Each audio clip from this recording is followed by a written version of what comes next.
Imagine an app that has everything you use rolled into one. Netflix, Instagram, YouTube, PayPal, Spotify, WhatsApp, Google, Uber, Tinder, Zoom, Amazon, and lots more all in one single app. Wouldn't it make life so much easier to have everything connected in one app and one profile? You can pay your bills through it, call your friends through it, and essentially live your entire life through it. Now, there's no doubt this is extremely convenient, but allowing one single company to have access to literally all your data seems kinda creepy, doesn't it? And should we say dangerous too? Well, guess what? It already exists. WeChat, dubbed the Everything app, is what powers China and its people through everyday life, and it has become as essential as water. Oh, did we mention it's coming to the States soon? What if an American tech genius has already started creating an app similar to WeChat? What if his name is Elon Musk? But hey, hold on. Let's rewind a little and understand how WeChat came about and why it is so dangerous. An app that almost all of China's 1.4 billion population use for at least 4 hours a day. The not-so-secret WeChat domination in China was expertly orchestrated by Tencent, the Chinese giant that's ruled over the country's tech space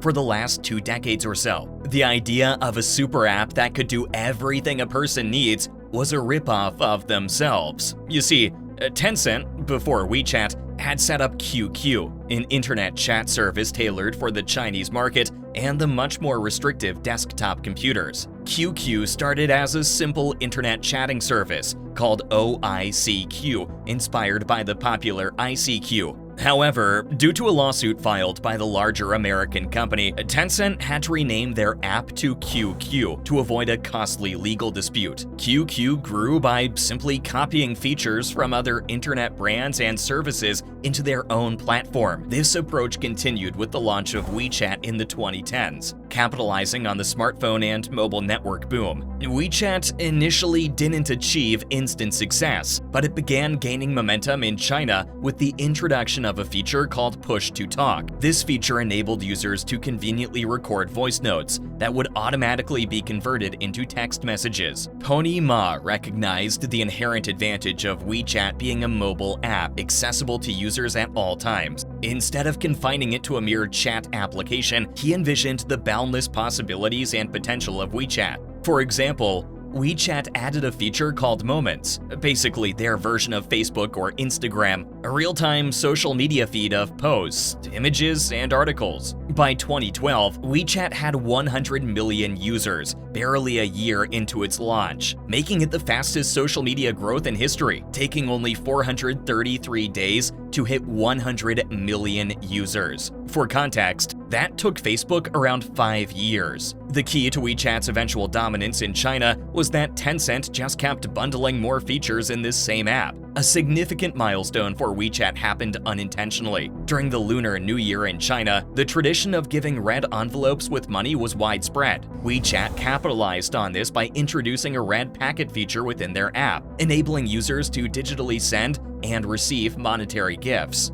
During that holiday, over 75 million red packets were sent via WeChat. This feature that was meant to be a fun little temporary thing over the holidays ended up leading Tencent to create WeChat Pay. Before long, WeChat's wallet feature was not just used to send payments to other people, but as a way to pay for things too. Rather than carrying around a credit or debit card, it was easier to just use WeChat. What solidified its status as a super app, however, is a feature they added called mini programs. It allows users to access tens of thousands of other apps within WeChat's own app, completely bypassing the need for an app store. This meant there was basically no need to even have other apps on your phone. Imagine this. You're meeting a friend for dinner. You call them through WeChat to confirm the plans. You can book a taxi and play games and browse the news all through WeChat. Share a location via WeChat. Access the restaurant's menu via WeChat. Then take a photo of your food and post it on your social feed, which is on WeChat. Pay for the meal using WeChat Pay. But hold the phone. You gotta wonder, how was Tencent able to repeatedly rip off ideas and grow so organically without government interference? It certainly seems like they had some sort of freedom to operate without a lot of restrictions. That's when you realize that the Chinese government probably does have an explicit relationship with Tencent. WeChat privacy policies are dodgy at best. First of all, unlike WhatsApp or any other messenger app, WeChat does not offer end-to-end encryption. It's not that they can't,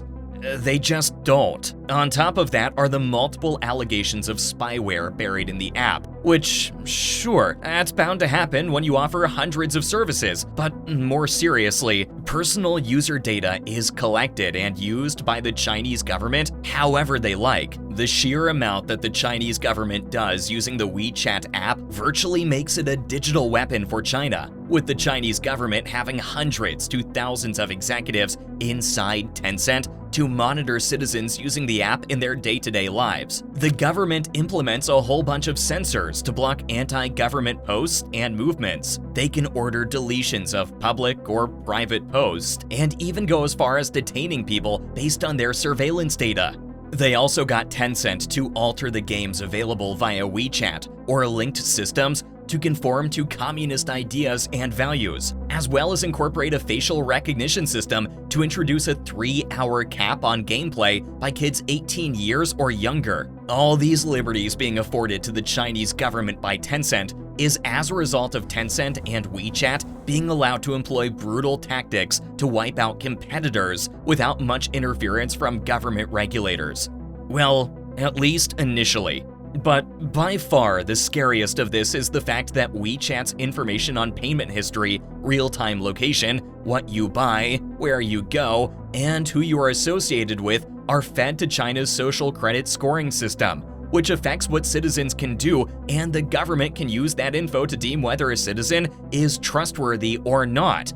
Whether they're good or bad citizens, where bad citizens lose certain rights and privileges at the discretion of the government. Now, remember earlier we said that an app similar to how WeChat operates is coming to America soon? Now those wheels have already started rolling with Elon's purchase of Twitter earlier this year. The impending appointment of Twitter's new CEO, Linda Yaccarino, will allow Elon to focus on what he does best, to drive forward the launch of X, the WeChat clone. He tweeted this to announce Linda's appointment. Looking forward to working with Linda to transform this platform into X, the everything app. So the big question here is, will Elon Musk's X be any different? For one thing, the United States isn't a communist state. Elon Musk's potential everything app could certainly exist without needing to be a proxy tool for the US government to police the masses, because that's certainly not something the US government wants. Well,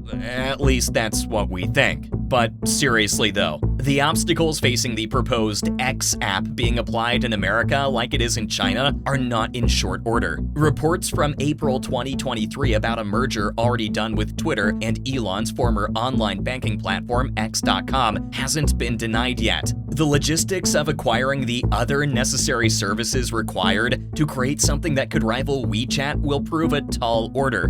But it's far too early to speculate on that. The privacy policies will also certainly be tighter than WeChat, owing to the standards already set by would-be competition, including WhatsApp, Instagram, Snapchat, Tinder, etc. Not to mention, Elon Musk himself has stated how much he despises censorship, often referring to Twitter in the past as a town square. And with that, we can pretty much hope that whatever the X everything app turns out to be will be different from WeChat in terms of censorship. It's hard to say at this stage whether X will be a good or bad thing when it does come around. The best faith answer is probably both. On one hand, an app where you can message friends and families, engage in wider social media activities, and stay informed on what's trending, stream music and videos, order and buy items online, pay for bills, and even hail a cab or order food certainly holds utility and could help organize a person's life into being simpler, and also could, via a variety of different ways, usher the whole planet into a more efficient and greener future. But